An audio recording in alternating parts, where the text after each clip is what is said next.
कहानी की शुरुआत होती है 2006 से, जहां हम एक 29 साल के लड़के को देखते हैं जो कि एक पिज्जा शॉप में डिलीवरी का काम करता है। आज वो रोजाना की तरह अपने स्कूटर पर पिज्जा डिलीवर करने जा ही रहा होता है, लेकिन तभी उसके पास से एक बड़ी स्पीड में ट्रक गुजरता है। उसके गुजरते ही ना जाने सतोरू को क्या हो जाता है, वो एकदम से घबरा जाता है और वहाँ सब कुछ लाल सा होकर पहुंच हो जाता है। उसके बाद वो खुद को वही पाता है जहाँ से वो थोड़ी देर पहले गुजरा था। हमें ऐसा लगता है कि टाइम थोड़ा पीछे हो गया हो, जो जो कुछ पहले हो चुका था वही सब कुछ दोबारा फिर से होने लगता है।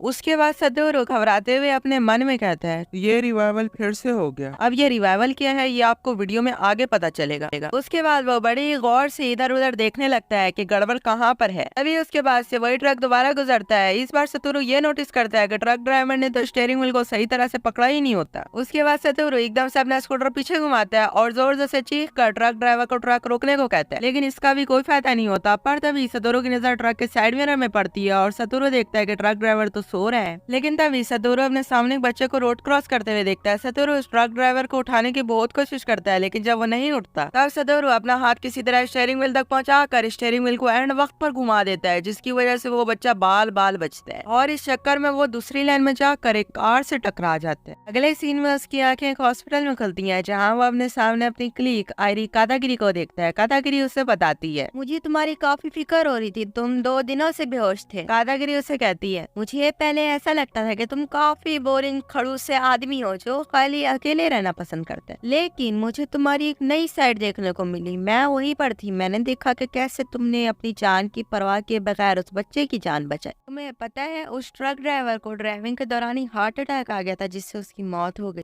अच्छा सतोरू, ये बात तो बताओ, तुमने ये कैसे नोटिस किया कि उस ट्रक ड्राइवर के साथ कुछ गड़बड़ है? इस पर सतोरू कहते हैं, ये तो बस एक इत्तेफाक था। अब सीन शिफ्ट होता है और हम सतोरू को फाइनली घर जाता देखते हैं, जहाँ सतोरू अपने मन में बात कर रहा होता है, जिससे हमें पता चलता है कि जब भी सतोरू के आसपास कुछ बुरा होने वाला होता है या हो चुका होता है, तब सतोरू अपने आप ही वक्त में 5 मिनट पीछे चला जाता है, जैसे कोई चाहता हो कि जो गलत हुआ है उसे सतोरू समय में पीछे जाकर ठीक कर दे। इस फिनोमेना को सतोरू रिवाइवल कहते हैं। और जब भी उसके आसपास रिवाइवल होता है, तब सतोरू अपने आसपास हर एक चीज को बड़ी गौर से देखने लगता है कि कहाँ पर कुछ गलत होने वाला है। इस तरह ना जाने सतोरू ने कितने ही लोगों को अपनी खुद की जान की परवाह के बगैर बचाया है। अगले सीन में हमें सतोरू का घर दिखाया जाता है, जहाँ टीवी पर एक मिसिंग बच्चे की न्यूज आ रही होती है, जिसको देखकर सतोरू की माँ सतोरू से कहती है, सतोरू क्या तुम्हें याद है जब तुम 5th ग्रेड में थे, तब भी हमारे पड़ोस में ऐसे ही कुछ हुआ था और तब तुम्हारी जिंदगी भी खतरे में थी। लेकिन ऐसे कुछ भी याद नहीं होता। इसके बाद वो अपने रूम में जाकर सोच में पड़ जाता है कि इसकी मॉम आखिर किस इंसिडेंट के बारे में बात कर रही थी। अभी इसे कुछ धुंधला धुंधला याद आता है कि जब ये 5th ग्रेड में था तब इसके 2 क्लासमेट्स लापता हो गए थे और इसे अपने बचपन की कुछ बातें याद आती है कि जब ये छोटा था तब ये काफी शर्मीला हुआ करता था। एक दिन इसे प्ले ग्राउंड में एक लड़का मिला जिसका नाम जिन शिनातोरी था। उस दिन के बाद वो रोज सतोरू के साथ खेलने लगा। सतोरू उसे अक्सर यूकी बुलाया करता था। यूकी हमेशा सतोरू को कहा करता था, सतोरू निडर बनो, क्योंकि अगर तुम में हिम्मत है तो तुम कुछ भी कर सकते हो। उसके बाद सतोरू हमें बताते हैं, मेरे क्लासमेट्स के गुम होने के 6 महीने बाद यूकी को गिरफ्तार कर लिया गया किडनैपिंग के सिलसिले में। के बाद अगले दिन का सीन दिखाया जाता है, जहाँ सतोरू और उसकी मॉम मार्केट से सामान लेकर घर वापस जा रहे थे। कुछ देर चलने के बाद अचानक सतोरू का रिवाइवल हो जाता है और वो 5 मिनट पीछे चला जाता है। रास्ते में जो कुछ पहले हो चुका था फिर से वो सब कुछ दोबारा होने लगता है। सतोरू हर एक चीज को बड़ी गौर से देखने लगता है, लेकिन उसे कहीं भी कुछ गलत नहीं लगता। फिर वो अपनी मॉम से पूछता है, मॉम क्या आप चारों ओर नजर रखेंगी, आपको यहाँ कुछ अजीब सा नहीं लग रहा? जिस पर उसकी मॉम कहती है, ये तुम क्या कह रहे हो, बचपन में भी तुमने ऐसे ही कुछ कहा था, तब छोटी सी आग लगी। उसके बाद वो भी इधर उधर देखने लगती हैं। तभी वो नोटिस करती हैं कि एक आदमी जैसे उन्हें देख रहा था, उस आदमी के साथ एक छोटी बच्ची थी। वो आदमी उस बच्ची को अपने साथ एक गाड़ी की तरफ ले जा रहा होता है और सतोरू की मॉम उस पर नजरें गड़ाए रखती हैं। उसके बाद वो गाड़ी में बैठ जाता है और वहाँ से चला जाता है, लेकिन वो अपने साथ इस बच्चे को नहीं ले जाता। उसके बाद कादागिरी आ जाती है और सतोरू के मॉम उसे अपने घर डिनर पर इनवाइट करती हैं, जिसके बाद वो सब साथ में डिनर करते हैं। फिर सतोरू के मॉम कहती हैं, क्या तुम दोनों गर्लफ्रेंड बॉयफ्रेंड हो? जिस पर वो दोनों कहते हैं, नहीं हम सिर्फ दोस्त हैं। उसके बाद वो सब ढेर सारी बातें करते हैं। फिर सतोरू आयरी को उसके घर छोड़ने जाता है क्योंकि बहुत रात हो गई। उसके बाद जब वो घर वापस आता है तब उसकी मॉम उसे कहती है, तुम्हें पता है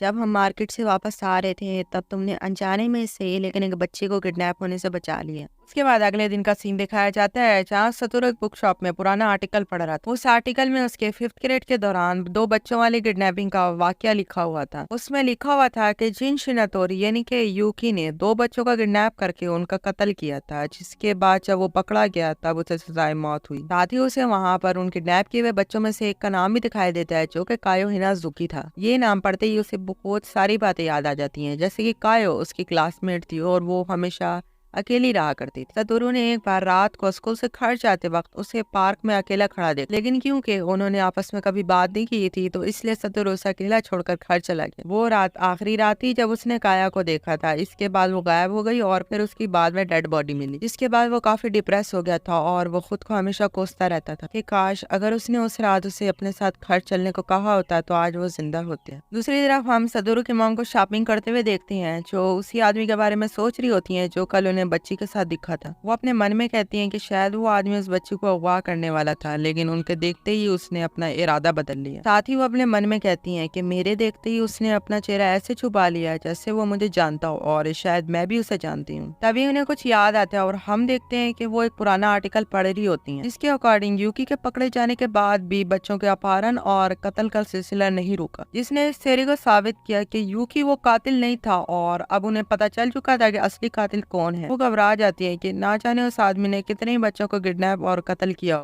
इसके बाद वो अपने घर जाती हैं और अपने मन में कहती हैं कि अब समय आ गया सतोरू को सब कुछ बताने का। लेकिन तभी अचानक उनको कोई पीछे से चाकू मार देता है और वो नीचे गिर जाती हैं। इस वजह से उनका काफी ज्यादा खून बहने लगता है और वो फिर दम तोड़ देती हैं। तभी सतोरू भी अपने घर पहुंच ही गया होता है। उसके सामने से एक अजीब सा आदमी गुजरता है। उसे देखकर वो काफी हैरान हो जाता है। तभी उसकी नजर अपने घर के खुले हुए दरवाजे पे पड़ती है। अंदर जाने पर वो अपनी मॉम को जमीन पर पड़ा देखता है। वो थोड़ा घबराते हुए उनके पास जाता है तो उसकी रूह कांप जाती है। वो बहुत जोर से चीखता है। तभी उसकी मकान मालिक आ जाती है। उसकी मॉम की लाश और उसके हाथों में खून देखकर उसे ऐसा लगता है कि सतोरू ने ही अपनी मॉम का कत्ल किया है। वो बुरी तरह डर जाती है और वो पुलिस को बुला लेती है। पुलिस वाले सतोरू को अरेस्ट करने आते हैं। सतोरू कहता है कि उसने अपनी मॉम को नहीं मारा है, बल्कि यहाँ से पहले एक आदमी गया था, पर कोई भी उसकी बात पर यकीन नहीं करता है। वो घबराते हुए वहाँ से भागता है और अगले ही पल उसकी आंखें एक स्कूल के सामने खुलती हैं जहाँ सन 1988 लिखा हो। हम देखते हैं कि सतोरू 5th ग्रेड का एक छोटा बच्चा होता है, यानी कि वो इस बार रिवाइवल में 5 मिनट पीछे नहीं बल्कि पूरे के पूरे 18 साल पीछे जा चुका होता है।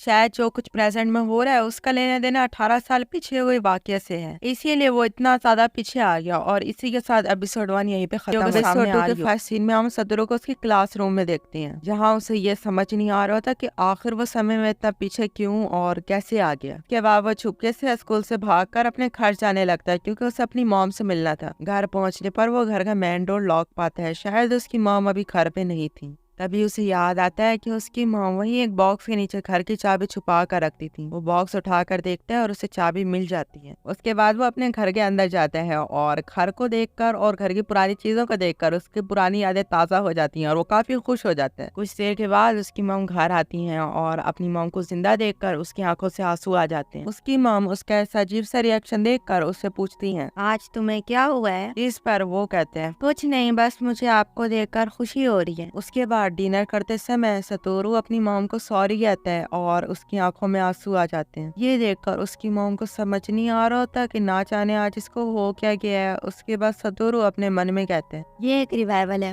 हो सकता है कि 18 साल बाद होने वाली मेरी मॉम की डेथ का कनेक्शन इस समय से हो, इसीलिए शायद मैं वक्त में इतना पीछे आ गया हूँ। मुझे दूसरा मौका मिला है अपनी मॉम और साथ ही में क्लासमेट्स को बचाने का, तो मैं इसे किसी भी सूरत जाया नहीं होने दूंगा। इसके बाद सुबह स्कूल जाते वक्त सतोरू की नजर कायो पे पड़ती है। दोस्तों, कायो वही लड़की है जिसका किलर ने किडनैप कर मर्डर किया था। इसके बाद सतोरू अपनी नजरें कायो पे गड़ाए रखते हैं। कायो का कोई भी दोस्त नहीं था। वो हमेशा स्कूल में भी अकेली रहा करती थी और बाकी बच्चे भी उसका इसी वजह से मजाक उड़ाया करते थे। क्लास में एक जगह सतोरू नोटिस करता है कि कायो के पाँव में तो जख्म के निशान है, जैसे किसी ने उसे बहुत बुरी तरह से पीटा हो। उसके बाद ब्रेक होने पर सतोरू के दोस्त से खेल लेते हैं। सतोरू को याद आता है कि ये सब तो उसके बचपन के खास दोस्त हुआ करते थे। उनमें से एक लड़का जिसका नाम कैनिया था, वो सतोरू को कहता है, सतोरू क्या तुम कायो को पसंद करते हो? क्योंकि कि आज मैंने नोटिस किया कि तुम सारा दिन उसे ताड़े रहे थे। इससे पहले कि सतोरू कुछ कह पाता, उसके सारे दोस्त खुश होकर उसे लव गुरु बनकर एडवाइस देने लगते हैं और उसे जबरदस्ती काया से बात करने को भेजते हैं। उसके बाद सतोरू कायो के पास जाकर उसे कहते हैं, सुनो कायो, हमारा घर सेम रास्ते पर पड़ता है तो क्यों ना हम साथ घर चलें,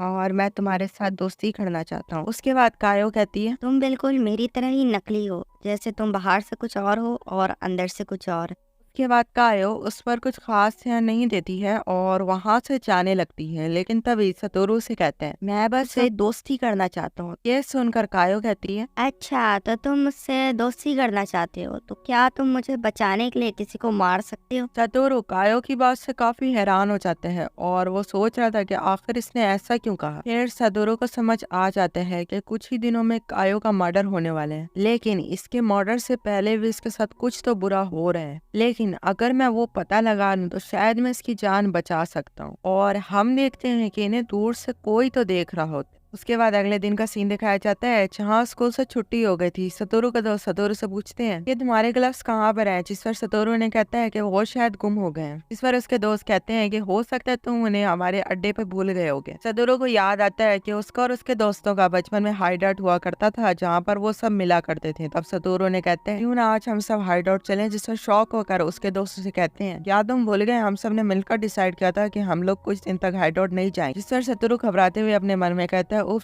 फंस गया। के बाद वो अपने दोस्तों को कहता है, ये तो मेरे दिमाग से ही निकल गया था, अच्छा हुआ आप लोगों ने याद दिला दिया। कैनियो ये सब नोटिस कर रहा होता है और अकेले में सतोरू को घर जाते वक्त कहता है, सब ठीक तो है, जिस पर सतोरू घबराते हुए हाँ कहते हैं। उसके बाद वो सतोरू को याद दिलाता है कि अभी तक तुमने स्कूल मैगजीन भी नहीं पढ़ी है। उसके बाद सतोरू घर जाकर सीधा स्कूल मैगजीन निकालता है और उसमें कायो का लिखा हुआ एक ऐसे पढ़ते हैं, the town without me by Kayo Hinazuki. जब मैं इतनी बड़ी हो जाऊंगी कि मैं कहीं भी आ जा सकूं तो मैं बहुत दूर जाना चाहूंगी, एक ऐसी जगह जो बहुत दूर हो, एक ऐसी जगह जहां दूसरा कोई और ना हो, एक ऐसी जगह जहां दुख दर्द ना हो, एक ऐसी जगह जहां मेरे क्लासमेट्स, मेरी टीचर और मेरी मॉम ना हो, एक ऐसी जगह जहां मैं अपनी मर्जी से सारे काम कर सकूं। मैं बहुत दूर जाना चाहती हूँ। सतोरू को कायो का ऐसे पढ़ के उसमें बहुत दर्द दिखता है। उसे ऐसा लगता है कि शायद उसकी मॉम ने ही उसको ये जख्म दिए हैं, इसीलिए वो ऐसी जगह जाना चाहती है जहाँ उसकी मॉम भी ना हो और वो खुलकर अपनी जिंदगी जी पाए। सतोरू डिसाइड करता है कि वो कायो से दोस्ती करके ही रहेगा। इसके बाद वो डिनर करते वक्त अपनी मॉम को कहते हैं, इस बार मैं अपने बर्थडे पर अपने कुछ दोस्तों को बुलाना चाहता हूँ, जिस पर उसकी मॉम भी हाँ कह देती। अगले दिन स्कूल से घर जाते वक्त सतोरू को ऑलरेडी पता होता है कि उसे कायो कहाँ मिलेगी। सतोरू ये समझ गया था कि कायो की माँ उसे हमेशा मारा करती थी, इसीलिए वो स्कूल के बाद सीधा घर नहीं जाया करती थी, बल्कि वो पार्क में कुछ देर रहा करती थी। सतोरू पार्क में जाता है और इस पर काया को अकेला ना छोड़ के उसके पास जाकर उसे कहता है, मैं तुमसे सच में दोस्ती करना चाहता हूँ। इस बार काया कहती है, तुम अपना ये अच्छा बनने का नाटक बंद करो। जिस पर सतोरू कहता है, तुम सही हो, पहले सिर्फ मैं अच्छा बनने का दिखावा किया करता था ताकि लोग मुझे पसंद करें और धीरे धीरे लोग भी मुझे पसंद करने लगे, लेकिन अब मैं दिल से चाहता हूँ कि तुम मेरी दोस्त बन जाओ। इसके बाद सतोरू काया को अपना बर्थडे इनविटेशन कार्ड देते हैं और उसे अपने घर पर इनवाइट करते हैं। ये देखकर वो थोड़ा शर्मा जाती है। उसके बाद वो सतोरू से पूछती है, सतोरू, तुम्हारे हाथ ठंडे नहीं हो रहे क्या? उसके बाद वो अपना हाथ दिखाते हुए कहते हैं, हाँ थोड़े से ठंडे तो हो रहे हैं क्योंकि मेरे ग्लव्स कहीं गुम हो गए हैं। सतोरू इससे पहले कि कुछ और बोल पाता है, कायो अपना हाथ उसके हाथ से मिला लेती है और सतोरू की हालत आप देख ही सकते हो। और वो अपने मन में कहता है, अपनी फीलिंग्स को काबू में रख, तो हकीकत में 29 साल का आदमी है। थोड़ी देर में काया को एहसास हो जाता है कि उसने ये क्या कर दिया और वो शर्मा कर वहाँ से भाग जाती है। उसके बाद सतोरू सोचने लगता है, ये लड़कियां भी कितनी अजीब होती है ना, इनको शायद कोई नहीं समझ सकता है। वैसे ये वही जगह है जहाँ मैंने 18 साल पहले कायो को आखिरी बार देखा था और अगली सुबह उसकी बॉडी बर्फ पिघलने के बाद मिली थी, लेकिन इस बार मैं ऐसा होने नहीं दूंगा, मैं फ्यूचर बदल कर रहा हूँ। और यार बस इतना ही, एपिसोड 2 खत्म हो चुका है, चलो भागो। एपिसोड 3 वहीं से शुरू होता है जहाँ से एपिसोड 2 खत्म हुआ था। सतोरू कायो का मर्डर वाले दिन का पता लगाने की कोशिश कर रहा होता है। उसे बस इतना ही याद होता है कि कायो मार्च में गायब हुई थी, लेकिन उसे एग्जैक्ट डेट याद नहीं होती है। तभी उसे वो आर्टिकल याद आता है जो उसने दूसरी टाइमलाइन में पढ़ा था। उसमें कायो की एज 10 साल लिखी थी और किलर द्वारा किडनैप बाकी लड़कियों की एज 11 साल थी। तो इसका मतलब ये है कि कायो का किडनैप उसके बर्थडे आने से पहले ही हो गया था, यानी कि वो दिन 1 मार्च से लेके कायो के बर्थडे के दिन के कहीं बीच में होगा। इसका मतलब ये है कि किडनैपिंग वाला दिन पता लगाने के लिए पहले सतोरू को कायो की बर्थ डेट पता लगानी होगी। और इसीलिए अगले दिन स्कूल में वो कायो से उसकी बर्थ डेट पूछता है, लेकिन वो उसे कुछ नहीं बताती और वहाँ से चली जाती है। इसके बाद सतोरू छुपके से स्टाफ रूम में जाकर अटेंडेंस रजिस्टर खोलने लगता है, लेकिन इससे पहले कि वो उसे खोल पाता, वहाँ पर उसके टीचर आ जाते हैं और वो उसे पूछते हैं कि तुम यहाँ स्टाफ रूम में चोरी छुपे क्या कर रहे हो। जिस पर वो उन्हें बताते हैं कि मैंने कायो से उसकी बर्थ डेट पूछी थी, लेकिन उसने मुझे नहीं बताई, तो मैं वही जानने के लिए यहाँ पर स्टूडेंट रजिस्टर चेक कर रहा था। जिसके बाद उसके टीचर स्टूडेंट रजिस्टर को चेक करके उसे बताते हैं तुम्हारा और कायो का बर्थडे बिल्कुल सेम डेट को आता है, तो शायद इसी वजह से वो अपनी बर्थ डेट तुम्हें बताने से झिझक रही थी। ये सुनकर सतोरू हैरान हो जाता है। अब उसे पता चल चुका था कि कायो की बर्थडे है 2 मार्च को, तो उसे भी याद आ जाता है कि कायो का किडनैप हुआ था उसकी बर्थडे से एक दिन पहले, यानी कि 1 मार्च को, और आज 19 फरवरी है, यानी कि आज से ठीक 11 दिन बाद कायो का किडनैप होने वाला है। के बाद सतोरू काया को ढूंढने पार्क में जाता है, लेकिन उसे वहाँ पर काया तो नहीं मिलती, लेकिन उसको अपने बचपन का दोस्त यूकी मिल जाता है, जिसे देखकर वो काफी खुश हो जाते हैं। और अगले सीन में हम सतोरू को यूकी के घर में देखते हैं, जहाँ सतोरू यूकी से पूछता है कि क्या तुम कायो को जानते हो। जिस बार यूकी कहता है हाँ, मैं कई बार कायो से पार्क में मिला हूँ। अब जब यूकी ये सब बता ही रहा होता है कि तभी सतोरू की नजर यूकी के बुक शेल्फ में पड़ती है, जिसमें कुछ अडल्ट मैगजीन रखी हुई होती है, जिसे देखकर यूकी शर्मा जाते हैं और अलग अलग बहाने बनाने लगते हैं। उसके बाद सतोरू वहाँ से जाने लगते हैं और वो अपने मन में कहते हैं ये इतना अच्छा और मासूम है कि ये कातिल हो ही नहीं सकता, मैं इसका भी फ्यूचर बदल कर रहा हूँ। उसके बाद सतोरू सीधा कायो के घर पर जाता है, जहाँ जाने पर उसे पता चलता है कि घर का दरवाजा तो बंद है। तभी उसकी नजर सामने ग्लव्स और बैग पर पड़ती है, जो बाहर जमीन पर बिखरे पड़े थे, जिन्हें वो ऐसी हालत में देखकर काफी घबरा जाते हैं। और तभी उसकी नजर सामने स्टोर रूम पर पड़ती है और वो घबराते हुए स्टोर रूम का दरवाजा खोलता है। सामने का मंजर देखकर उसके पाँव के नीचे से जमीन ही निकल जाती है, क्योंकि वहाँ कायो जख्मी हालत में जमीन पर पड़ी होती है। तभी कायो जोर से चिल्लाती है कि सतोरू दरवाजा बंद कर दे, और वो जोर जोर से रोने लगती है। तभी वहाँ पर कायो की मॉम आ जाती हैं और कायो की मॉम को देखकर सतोरू ये समझ जाता है कि इसी ने ये सब कुछ किया है। अपनी मॉम को देखकर कायो बहुत ही ज्यादा डर जाती है और उसकी मॉम उसे अपने साथ अंदर रूम में ले जाने लगती है। तभी सतोरू कायो की मॉम से पूछता है कि इसे इतनी ज्यादा चोटें कैसी लगी, जिस पर उसकी मॉम बड़ी प्यार से कायो के सर पर हाथ रखकर उसे कहती है बेटा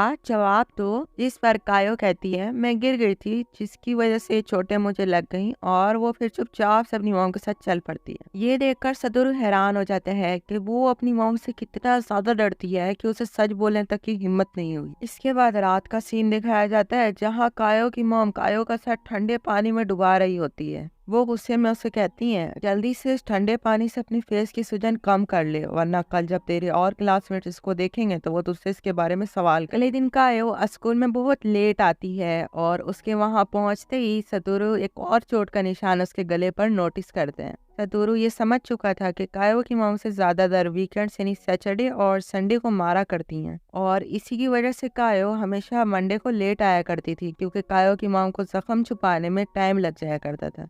उसके बाद ब्रेक होने पर वो सीधा अपने टीचर के पास जाता है और वो उन्हें बताते हैं सर मुझे ये लगता है कि कायो की मॉम उसे वीकेंड्स पर बहुत ज्यादा मारा करती हैं। जिस पर मिस्टर याशिरो उसे कहते हैं कि हाँ मुझे भी यही लगता है। ये सुनकर वो काफी हैरान हो जाते हैं। उसके बाद वो उनसे पूछता है अगर आपको ये सब पहले से पता था तो फिर आपने कुछ किया क्यों नहीं। जिस पर वो कहते हैं कि मैंने चाइल्ड प्रोटेक्टिव सर्विस से इस बारे में बात की है। सीपीएस के ऑफिसर्स ऑलरेडी 3 बार कायो की मॉम से मिलने कायो के घर जा चुके हैं, लेकिन जब भी वो वहाँ जाते हैं तब कायो की मॉम घर पर नहीं होती। जैसे वो उन्हें आता देख वहाँ से भाग जाती हैं। उसके बाद सीन शिफ्ट होता है और हमें क्लासरूम का सीन दिखाया जाता है, जहाँ ब्रेक से पहले सतोरू और कायो ने साथ में मिलकर सारे स्टूडेंट से फीस कलेक्ट करके अपने डेस्क पर रखी थी। लेकिन जब वो ब्रेक के बाद वापस अपनी क्लासरूम में आते हैं तब इन्हें यहाँ पर कोई भी फीस का डब्बा नहीं मिलता, जो थोड़ी देर पहले इन्होंने अपने डेस्क पर रखा होता है। अब ये देखकर सतोरू हिचकिचाते हुए ये बात अपने क्लास टीचर को बताते हैं। तभी एक लड़की जिसका नाम मिसातो था वो खड़ी होकर कहती है कि मुझे पूरा यकीन है कि ये पैसे जरूर कायो नहीं चुराए होंगे, इसलिए हमें उसका बैग चेक करना चाहिए, क्योंकि वो यहाँ हम सब में सबसे ज्यादा गरीब है। ये सुनकर सतोरू मिसातो को गुस्से से देखने लगता है और वो उसे कहता है कि कायो कभी भी ऐसा कर ही नहीं सकती। उसी वक्त जब कायो अपना बैग चेक करती है तब उसके अंदर से उसे वो पैसे मिल जाते हैं, जिसे देखकर क्लास के सारे ही बच्चे हैरान हो जाते हैं। तभी मिसातो कहती है कि मैंने कहा था ना, कायो ही चोर है। तभी ये सुनकर सतोरू को मिसातो पर बहुत गुस्सा आ जाता है और वो उससे कहता है कि तू अपना मुंह बंद कर ले, कायो ऐसा कभी कर ही नहीं सकती। आप सतोरू के गुस्से की वजह से मिसातो का मुंह रोने वाला हो जाता है। तभी कैनिया कहता है कि ऐसा भी तो हो सकता है ना, किसी ने कायो को फंसाने के लिए वो पैसे उसके बैग में डाल दिए हों। उसी वक्त मिस्टर याशिरो इस टॉपिक को यहीं पर खत्म करने को कहते हैं। वो इन्हें बताते हैं कि ये पैसे सतोरू और कायो ने मिलकर इकट्ठे किए थे, तो ऐसा भी तो हो सकता है ना कि ये पैसे गलती से कायो के पास ही रह गए हों। उनकी ये बात सुनकर सारे बच्चे शांत हो जाते हैं। नेक्स्ट सीन में हम सतोरू और कायो को स्कूल में एक साथ घूमते हुए देखते हैं, जहाँ कायो सतोरू को उसका स्टैंड लेने के लिए थैंक्स कहती है और साथ ही में वो उसे बताती है कि जब मैं 3rd ग्रेड में थी तब मिसातो मेरी टूटी हुई पेंसिल का मजाक उड़ाया करती थी, तो एक दिन गुस्से में मैंने उसकी मैकेनिकल पेंसिल खिड़की से बाहर फेंक दी, तो इसीलिए वो तब से लेकर आज तक मुझसे नफरत करती है। लेकिन इसके बावजूद भी उसने मुझे एक बार क्रिसमस पर अपने घर इनवाइट किया था, वो सिर्फ इसलिए किया था ताकि वो अपने बड़े से क्रिसमस ट्री का शो ऑफ कर सके। तभी सदोरू को याद आता है कि आज के दिन ही उसने अपनी बचपन में एक बहुत बड़ा क्रिसमस ट्री देखा था, इसलिए वो कायो से पूछता है कि क्या तुम आज रात मेरे साथ एक बड़ा सा क्रिसमस ट्री देखने पहाड़ों पर चलोगी। तभी हमें रात का सीन दिखाया जाता है, जहाँ हम उन दोनों को एक पहाड़ पर चढ़ते हुए देखते हैं। तभी वहाँ पर 2 फॉक्स आकर इनके गोल गोल घूमने लगते हैं, जिसे देखकर ये दोनों काफी खुश हो जाते हैं। सतोरू को याद आता है कि जब वो छोटा था तब वो इसी दिन यहाँ अकेले आया था और तब भी इसे यही 2 फॉक्स दिखे थे। जब उसने वापस जाकर ये बात अपने दोस्तों को बताई तब उसकी बात पर किसी ने यकीन नहीं किया, और अब जब वो यही समय दोबारा जी रहा है तो वो अब इसके साथ कायो है। इसके बाद वो 2 फॉक्स वहाँ से जाने लगते हैं। तब कायो सतोरू से पूछती है कि क्या ये दोनों कपल थे, जिस पर सतोरू कहता है शायद हाँ। और तभी वो दोनों रियलाइज करते हैं कि वो दोनों काफी करीब थे और तभी वो एकदम से दूर हो जाते। के बाद फाइनली वो उस दरख्त के पास पहुंच जाते हैं जो कि रात को बिल्कुल तारों की तरह चमक रहा होता है, जिसको देखकर वो दोनों काफी खुश हो जाते हैं। और यार एपिसोड 3 यहीं पे खत्म हो जाता है और एपिसोड 4 की लिंक वीडियो के सामने आ रही होगी। एपिसोड 4 की शुरुआत सतोरू के क्लासरूम से होती है, जहाँ वो ये सोच रहा होता है कि कल सैटरडे है और कल मैं किसी भी तरह कायो को उसकी मॉम से दूर रखूंगा ताकि उसकी मॉम कल उसे मार ना पाए। इसीलिए वो डिसाइड करता है कि कल वो कायो और अपने कुछ खास दोस्तों के साथ साइंस सेंटर जाएगा। इसीलिए वो अपने दोस्तों के पास जाकर उन्हें अपने साथ कल साइंस सेंटर चलने को कहता है, लेकिन उसके दोस्त कोई न कोई बहाना बनाकर उसे मना कर देते हैं। तभी वहाँ पर कायो आ जाती है और वो सतोरू से पूछती है, सतोरू तुम अपने दोस्तों को क्या कह रहे थे। जिस पर सतोरू कहते हैं, मैं अपने दोस्तों को कह रहा था कि कल मैं कायो के साथ डेट पर साइंस सेंटर जा रहा हूँ। तभी वो रियलाइज करता है कि उप्स ये नहीं बोला था, और कायो भी ये सुनकर एकदम हैंग सी हो जाती है। फिर कायो कहती है, मॉम ने कल मुझे जल्दी घर आने को कहा है। जिस पर सतोरू कहते हैं, कायो तुम टेंशन ना लो, मैं तुम्हारी मॉम को मना लूंगा। नेक्स्ट सीन में हम सतोरू को कायो के घर के बाहर देखते हैं, जहाँ वो कायो की मॉम से कल साइंस सेंटर जाने की परमिशन मांग रहा होते हैं। कायो की मॉम उसे मना कर देती हैं, लेकिन वो फिर उन्हें फोर्स करने लगते हैं। फिर कायो की मॉम कायो से पूछती है कि क्या तुम इस लड़के के साथ कल जाना चाहती हो, जिस पर कायो सर हिलाकर हाँ कहती है। ये देखकर उन्हें काफी गुस्सा आ जाता है और वो कायो को थप्पड़ मारने ही वाली होती हैं कि वहाँ कहीं से सतोरू की मॉम आ जाती है और कायो की मॉम का हाथ पकड़कर रोक लेती हैं और साथ ही कहती हैं, बच्चे साइंस सेंटर ही तो जाना चाहते हैं, इसमें गलत ही क्या है, उन्हें कुछ नया सीखने को ही मिल जाएगा इसी बहाने। कायो की मॉम अब मना नहीं कर पाती और चुपचाप अपने घर के अंदर चली जाती है। के बाद सतोरू अपनी मॉम को कहता है, आप बिल्कुल सही समय पर आई हो, पर शायद आप कायो की मॉम उसे अंदर जाकर मारेंगी। जिस पर सतोरू की मॉम उसे कहती है कि तुम टेंशन मत लो, आज कायो की मॉम कायो को कुछ नहीं कहेंगे, क्योंकि उन्हें पता है कि अगर उन्होंने कायो को मारा तो हमें पता चल जाएगा और वो फिर मुसीबत में पड़ जाएंगी। उसके बाद अगले दिन का सीन दिखाया जाता है, जहाँ सतोरू कायो के साथ साइंस सेंटर में घूम रहा होता है। तभी उसे याद आता है कि वो अपने बचपन में भी इसी दिन साइंस सेंटर आया था, जहाँ कायो भी आई हुई थी। इसकी वजह से सतोरू को लगने लगता है कि ये सब तो पहले जैसा ही हो रहा है, बस थोड़ी बहुत ही चीजें ही बदली हैं। कहीं इसका मतलब ये तो नहीं कि इस बार भी कायो किडनैप हो जाएगी और मैं उसका फ्यूचर नहीं बदल पाऊंगा। सतोरू ये सब सोच ही रहा होता है कि तभी यहाँ पर उसके दोस्त सब आ जाते हैं, जिन्हें देखकर वो काफी खुश हो जाते हैं और वो फिर अपने मन में कहते हैं अब चीजें धीरे धीरे बदल रही हैं। पिछली बार ये सब नहीं आए थे और ना ही मैं इनका। इसके बाद 2 दिन के बाद का सीन दिखाया जाता है जब मंडे था। वैसे हर बार मंडे को कायो लेट आया करती थी, लेकिन इस बार वो टाइम पर आ जाती है। तो इस 8वें अजूबे को देखकर सतोरू अपने मन में कहते हैं मॉम सही कह रही थी कि अब कायो की मॉम उसे नहीं मारा करेंगी, यानी कि सच में सतोरू की वजह से कायो का फ्यूचर बदल रहा है। सतोरू कायो को देखकर अपने मन में कहते हैं ये कितनी ज्यादा खूबसूरत है, बिल्कुल परियों की तरह। तभी वो रियलाइज करते हैं कि उसने ये बात गलती से मन की जगह मुंह से कर दी है। और कायो ये सुनकर एकदम हैंग सी हो जाती है और पूरी क्लास बिल्कुल हैरान हो जाती है कि यहाँ पे तो यार लैला मजनू का खेल चल रहा है। नेक्स्ट सीन में हम देखते हैं कि सुबह सुबह सतोरू कायो के घर भागते हुए जा रहा होता है, क्योंकि आज ही मार्च 1 था, वही दिन जब कायो गुमशुदा हुई थी। उसके बाद वो उसके घर पहुंचते हैं और कायो को वहां पर पाकर वो मुस्कुराते हैं और उसका हाथ पकड़ लेते हैं। वो भी ये देखकर शॉक हो जाती है। उसके बाद सतोरू ऐसे ही उसका हाथ पकड़कर साथ में स्कूल जाते हैं और सारा दिन उसके साथ ही रहते हैं। स्कूल की छुट्टी होने पर कायो सतोरू को कहती है कि आज मुझे जल्दी घर जाना है, पर सतोरू मना कर देते हैं और वो दोनों साथ में बहुत देर तक टाइम स्पेंड करते हैं। इसके बाद वैसे ही वो उसका हाथ पकड़कर उससे उसके घर ले जा रहा होते हैं। रास्ते में वो दोनों उसी पार्क से गुजर रहे होते हैं जहाँ सतोरू ने आखिरी बार काया को किडनैप होने से पहले देखा होता है। सतोरू अपने मन में कहता है मैंने किस्मत का लिखा बदल दिया, और वो उसके हाथ को और कस कर पकड़ लेते हैं। इसके बाद वो काया को उसके घर पर छोड़कर जोर से कहते हैं कल सुबह मैं तुम्हें लेने फिर से आऊंगा। और ऐसा वो जानबूझकर जोर से कहता है ताकि उसकी मॉम और आसपास में जो भी है उन्हें सुनाई दे दे कि कायो अब अकेली नहीं है, कोई है जिसे अब उसकी परवाह है। अगले सीन में हम सतोरू को उसके घर पर देखते हैं जहां वो 12 बजने का वेट कर रहा होता है, क्योंकि 12 बजते ही ये मनहूस दिन खत्म हो जाएगा। वो टेंशन के मारे इतनी रात को चुपके से घर से बाहर निकलता है और कायो के घर के सामने खड़े होकर अपनी घड़ी में 12 बजते देखता है, लेकिन इस बार कुछ नहीं हुआ होता। तो इसलिए वो खुश हो जाता है और अपने मन में कहते हैं फाइनली मैंने कर ही देखा है, मैंने कायो की किस्मत ही बदल दी। इसके बाद वो घर जाकर सुकून से सो जाता है, जिसकी वजह से वो अगले दिन स्कूल के लिए लेट हो जाते हैं। और स्कूल पहुंचने पर उसे पता चलता है कि कायो आज स्कूल नहीं आई होती। ये देखकर सतोरू के पाँव के नीचे से जमीन निकल जाती है और एपिसोड 4 ये पे खत्म हो जाते हैं।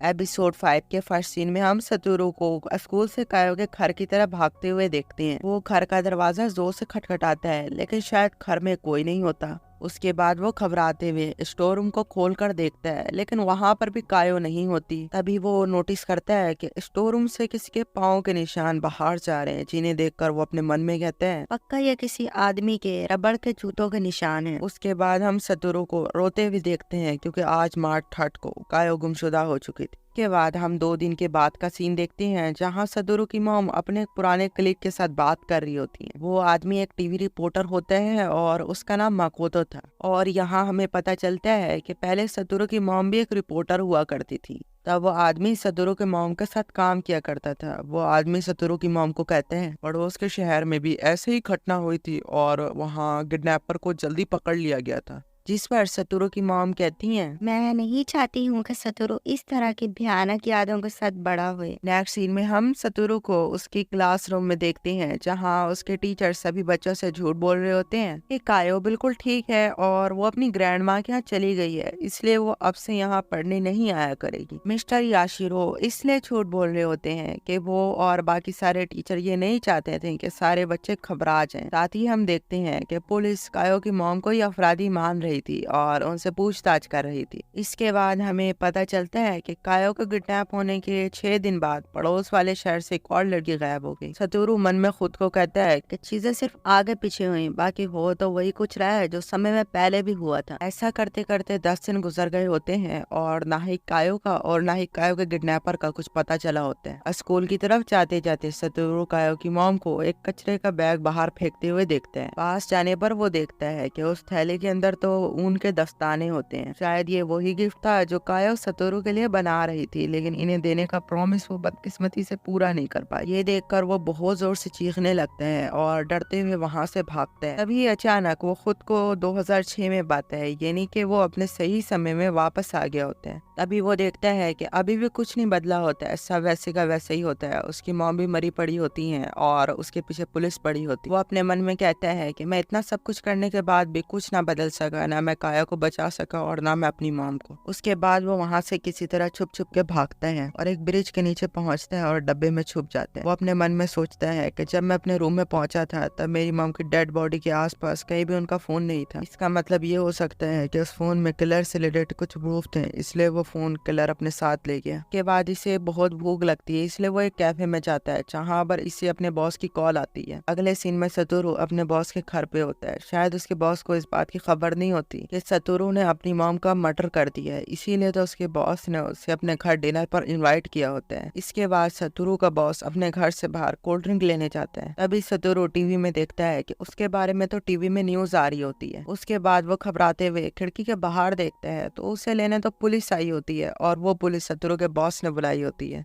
मतलब ये सब सतोरू के बॉस की सतोरू को पकड़वाने की एक चाल थी। उसके बाद वो वहाँ से छुप छुप कर भागता है और एक जगह पर गिर जाते हैं और अपने सामने कातागिरी को देखता है। कातागिरी उसका फोन स्विच ऑफ करती है और उसे कहती है, तुम बेवकूफ हो जो तुमने फोन ऑन करके रखा है, पुलिस तुम्हें जीपीएस से ट्रैक कर सकती है। इसके बाद कातागिरी उसे अपने साथ चलने को कहती है और सतोरू उसके साथ उसके घर चला जाता है। उसके बाद सतोरू कातागिरी से पूछता है कि तुम मेरी मदद क्यों कर रही हो, जिस पर वो उसे कहती है, अरे बेवकूफ, मुझे तुम पर पूरा भरोसा है कि तुम अपनी मॉम को मार ही नहीं सकते, क्योंकि उस दिन मैं तुम्हारे घर डिनर करके आई हूँ और मुझे तुम्हारा और तुम्हारी मॉम का रिलेशन अच्छे से पता है कि आपस में कितना अच्छा था। इसके बाद वो कातागिरी के पास वही बुक देखता है जिसमें कायो के किडनैपिंग केस से रिलेटेड न्यूज लिखी हुई थी, जिसे पढ़ने पर उसे पता चलता है कि उसके पास में किए गए एक्शंस की वजह से फ्यूचर सच में बदला है। क्योंकि पहले उसमें कायो की 10 साल लिखी हुई थी, लेकिन अब 11 साल लिखी हुई है, यानी कि वो सच में पास्ट बदलने में कामयाब रहा है। अगर उसे एक और मौका मिले तो इस बार वो पूरी तरह से कायो का फ्यूचर ही बदल दे। उसके बाद हम अगले दिन का सीन देखते हैं जहाँ कातागिरी अपने काम पर चली गई होती है और सतोरू उसका स्कूटर लेके एक लाइब्रेरी चला जाता है और वहाँ के पुराने न्यूज़पेपर पढ़ के उसे पता चलता है कि आज से 3 साल पहले एक बच्ची का किडनैप करके मर्डर हुआ और जिसे उसके मर्डर के जुर्म में सजा हुई वो मरते दम तक यही कहता रहा कि मैं बेकसूर हूँ। दूसरी तरफ हम सतोरू के बॉस को किसी आदमी से बात करते हुए देखते हैं, लेकिन उस आदमी का चेहरा हमें नहीं दिखता। अभी यहाँ पर कातागिरी आ जाती है और वो अपने बॉस को कहती है, आज मैंने यहाँ का सारा काम खत्म कर दिया है और अब मैं अपने घर जा रही हूँ। चलो ठीक है, तुम घर जाओ, लेकिन ये तुम पिज्जा किसके लिए ले जा रही हो? कुछ खास नहीं, बस मेरी एक दोस्त घर आई हुई है तो ये मैं पिज्जा उसी के लिए ले जा रही हूँ। इसके बाद कातागिरी अपने घर जाने लगती है और हम देखते हैं कि वो आदमी उसे जाते वक्त पीछे से देख रहे होते हैं। तभी वहाँ पर कातागिरी का बॉस आ जाता है और वो कातागिरी को कहते हैं, अगर तुम्हें कहीं पर भी सतोरू दिखे तो उसकी मदद जरूर करना और उसे ये बताना कि इस मुश्किल घड़ी में हम सब उसके साथ हैं। इसके बाद सीन शिफ्ट होता है और हम देखते हैं कि सतोरू छुप छुप के कातागिरी के घर जा रहा होता है। दूसरी तरफ उसका बॉस घर पे नजर रखे हुए था और वो सतोरू को अंदर जाता देख लेते हैं। फिर वो पुलिस को कॉल करने लगता है, लेकिन तभी वहाँ पर कातागिरी आ जाती है और उसका फोन छीनकर गुस्से में तोड़ देती है और साथ ही में उसे जोर का मुक्का मारकर कहती है कि ये है तुम्हारी हेल्प।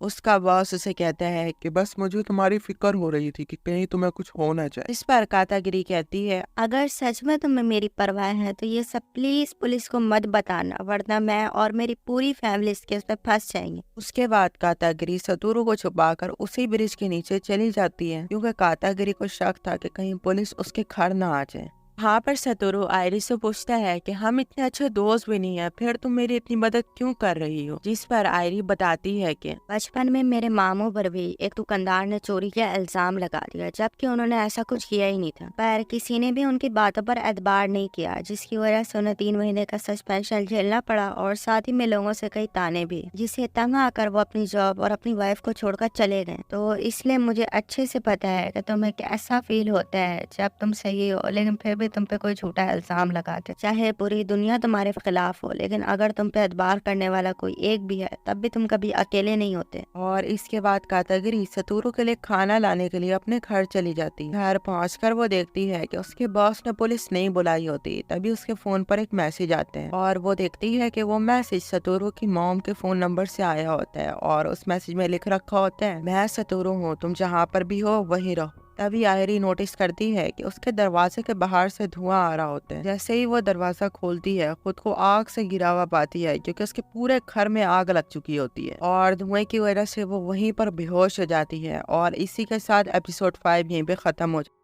एपिसोड 6 के फर्स्ट सीन में हम देखते हैं कि सतोरू कातागिरी के घर के बाहर पहुंच जाता है और ये खौफनाक नजारा देखकर एकदम हैरान हो जाते हैं। वो घबराते हुए बिना कुछ सोचे समझे अंदर आग में कूद जाता है और कातागिरी के घर के अंदर चला जाता है, जहां कातागिरी उसे जमीन पर बेहोश पड़ी मिलती है। वो कातागिरी को उठाता है और अपने साथ बाहर सेफली ले जाने लगता है। इसी बीच उसे होश आ जाते हैं और वो अपना मोबाइल सतोरू के जेब में डाल देती है और वो फिर दोबारा बेहोश हो जाती है। तभी वहाँ पर उनका बॉस भी आ जाता है और वो कातागिरी को पकड़ लेता है और सतोरू को कहता है कि तुम यहाँ से निकल जाओ क्योंकि बाहर पुलिस वाले भी आ गए। वो फिर कातागिरी को बॉस की रिस्पॉन्सिबिलिटी में छोड़कर वहाँ से भाग जाता है और एक जगह पर वो नोटिस करता है कि उसकी जेब में तो कातागिरी का फोन होता है। फिर सतोरू उस फोन में वो मैसेज पढ़ता है जो कातागिरी को सतोरू की मॉम के नंबर से आया था। सतोरू उस मैसेज को पढ़ के ये समझ जाते हैं मतलब ये आग किलर ने लगाई थी और वो कातागिरी को मार कर इसका सारा इल्जाम मुझ पर लगाना चाहता था। इसके बाद सतोरू अपनी जेब से एक नंबर बाहर निकालता है जो उसे अपने घर में पड़ा मिला था। सतोरू उस नंबर पे कॉल करते हैं और वो आदमी उसे एक कैफे पर मिलने बुलाते हैं। अगले सीन में हम सतोरू को एक कैफे पर देखते हैं जहाँ वो आदमी भी था। वो आदमी सतोरू को बताते हैं, मैं तुम्हारी मॉम का दोस्त था और हम दोनों साथ में ही काम किया करते थे। ये सुनकर सतोरू को याद आता है कि ये तो वही टीवी रिपोर्टर है जिसको मैंने बचपन में देखा था। इसके अगले सीन में हम उसे उस टीवी रिपोर्टर के ऑफिस में देखते हैं जहाँ वो सतोरू को बताते हैं, मुझे तुम पर पूरा भरोसा है कि तुमने अपनी मॉम को नहीं मारा है। और साथ ही वो उसे बताते हैं, तुम्हारी मॉम ने मरने से पहले मुझे कॉल करके बताया था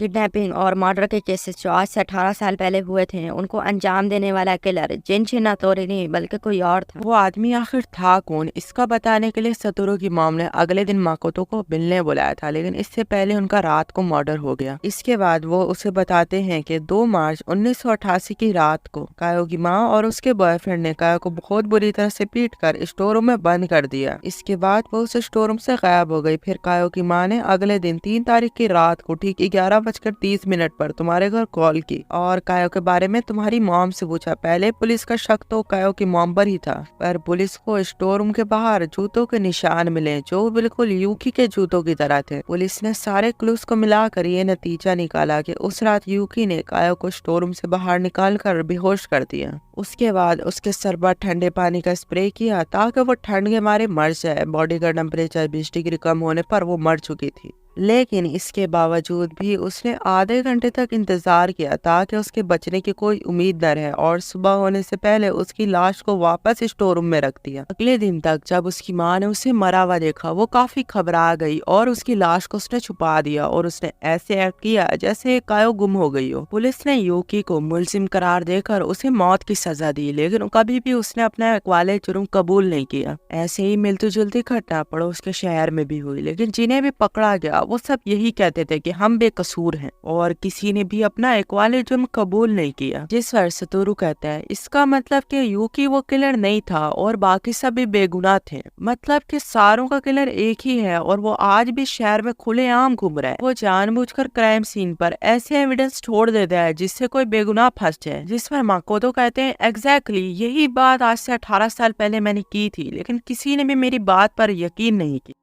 दूसरी तरफ हम देखते हैं कि कातागिरी को हॉस्पिटल में होश आ जाते हैं और वो बाहर 2 पुलिस वालों को छुपके से बात करते हुए सुनती है जो कि कह रहे होते हैं कि कातागिरी को मारने के लिए सतोरू ने ही उसके घर पे आग लगाई थी, क्योंकि कुछ लोगों ने सतोरू को कातागिरी के घर जाते हुए देखा था। कातागिरी अपने अंकल आंटी और पुलिस वालों को बताती है, सतोरू ने मुझे मारने की कोशिश नहीं की थी, लेकिन कोई भी उसकी बातों पर यकीन नहीं करता। दूसरी तरफ हम देखते हैं कि कोई कातागिरी के कंधे पर पीछे से हाथ रखता है और वो घबराते हुए मुड़ती है और वैसे ही हमें दूसरी तरफ का सीन दिखाया जाता है जहाँ सतोरू माकोतो को वो मैसेज दिखाता है जो किलर ने भेजा था। ये देखकर माकोतो सतोरू से पूछते हैं, तुम्हें क्या लगता है कि किलर क्यों कातागिरी को मारना चाहता था? जिस पर सतोरू कहता है, किलर पार्क में एक बच्ची का किडनैप करने जा रहा था, लेकिन मेरी मॉम के देखते ही उसने अपना इरादा बदल लिया। अब उसे डर था कि कहीं मेरी मॉम ने उसे पहचान तो नहीं लिया, इसलिए अब वो मेरी मॉम को मारना चाहता था। लेकिन उन्हें मारने से पहले उसे मेरा पिज्जा शॉप में शेड्यूल पता करना था, ताकि वो उन्हें उस वक्त में जाकर मारे जिस टाइम मैं घर पे नहीं होता। तो इसलिए वो शेड्यूल पता करने पिज्जा शॉप गया होगा और वहाँ पर कातागिरी ने उसका चेहरा देख लिया होगा। तो उसे कोई डर था कि कहीं वो आगे जाकर उसके लिए कोई प्रॉब्लम न बन जाए, तो इसलिए उसने उसे मारने का सोचा और उसकी मौत का इल्जाम भी मेरे सर डालने का सोचा। दूसरी तरफ हम देखते हैं कि माकोतो पुलिस ऑफिसर से छुप के कातागिरी के रूम में पहुंच जाते हैं और अंदर जाने पर हैरान हो जाते हैं क्योंकि वहां कातागिरी की जगह उसकी मॉम होती है। कातागिरी की मॉम बताती है कि उसने मुझे सब कुछ बता दिया है, कोई इस पर यकीन नहीं कर रहा था,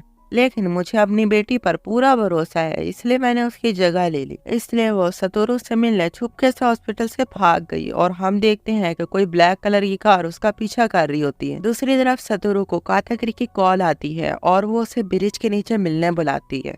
अगले सीन में हम सतोरू और कातागिरी को ब्रिज के नीचे एक साथ देखते हैं, जहां कातागिरी सतोरू को बताती है, मुझे मिस्टर निशिजुनो पर शक है और बॉस उसकी हमेशा चमचागिरी करता रहते हैं, तो वो आराम से बिना किसी दिक्कत के किसी का भी एड्रेस और शेड्यूल पता कर सकता है। सतोरू कंफ्यूज हो जाता है और अपने मन में कहता है, कड़ियां आपस में जुड़ ही नहीं रही हैं, कुछ तो है जो मिसिंग है। अभी वहाँ पर पुलिस आ जाती है और सतोरू को अरेस्ट कर लेती है और कातागिरी रो रो कर कह रही होती है, मैंने पुलिस नहीं बुलाई सतोरू, मुझ पर भरोसा करो। जिस पर सतोरू कहता है, मुझे तुम पर भरोसा है, तुम फिक्र मत करो। और जाते जाते वो नोटिस करता है कि वहीं पुलिस वालों के साथ एक आदमी छतरी पकड़े खड़ा होता है। उसका चेहरा सही से दिख तो नहीं रहा होता, लेकिन उसके खून की प्यासी आंखों को देखकर सतोरू पहचान जाता है, ये तो वही आदमी है जो मेरी मॉम की मर्डर वाली रात घर के बाहर दिखा था, क्योंकि वही किलर था। वो किलर स्माइल कर रहा होता है क्योंकि वो जीत गया और सतोरू हार गया। और इसी के साथ एपिसोड 6 भी यहीं पे खत्म हो जाता है।